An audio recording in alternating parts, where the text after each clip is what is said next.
Казанда цифрлы үсеш форумы башланды. Әлеге виртуаль шара бүтін дөньядан 7000-нен артык катнашучыны берләштерде. Алар тагын 3 көн дәвамында кешеләрнең яшәешен һәм дәүләт эшчәнлеген җиңеләйтергә тиешле алдынгы технологияләр турында фикер алыша. Банк хезмәтен рәсмиләштерү хәзер озак чиратларга бәйле түгел. Клиент финанслар белән мөстәкыйль эш итә, ярдәм сорап читтән торып мөрәҗәгать итә ала.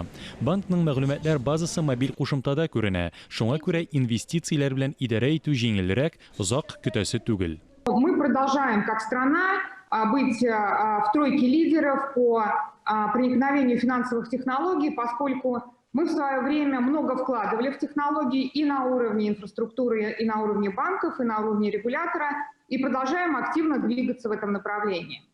Цифрлы технологияләрнең камилләшкән чоры пандемиягә туры килде. COVID-19 инновацияләргә стимул булды. Сколково фонды халык һәм дәүләт уңайлыгы өчен 50-дән артык стартап акыллы карарлар тәкъдим итте. Иң мөһиме, видеоаналитика системасы кадрдагы 40 кешенең тән температурасын өлчи ала.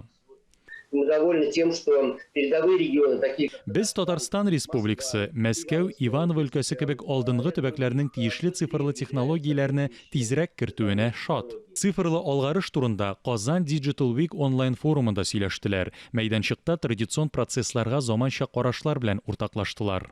Профессионалов надо готовить со школьной скамьи, понимая важность вопроса. Мы уже с 2004 года подключили все школы республики к интернету.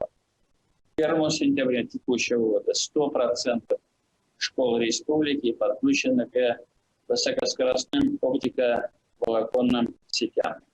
Дискуссияләр дистанцион рәвештә алып барыла. Бүтән дөньядан 7000-нен артык катнашучы һәм 263 спикер. Мондый масштабтагы онлайн форум Россиядә беренче тапкыр уздырыла. Безнең төп максатыбыз Россия дөнья базарында кирәкле инновацион технологияләр, сервислар һәм продуктларның барлыкка килү урынына әйләнсен. Россия һәм чит ил IT компанияләренә безнең илдә эшләү һәм бизнесларын үстерү уңайлы булсын өчен барысында эшләү.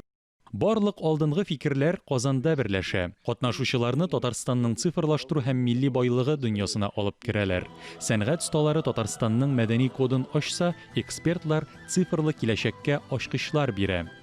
Идел Кыямов, Регина Сафиуллина, Илдар Галәветдинов, Татарстан яңалыклары.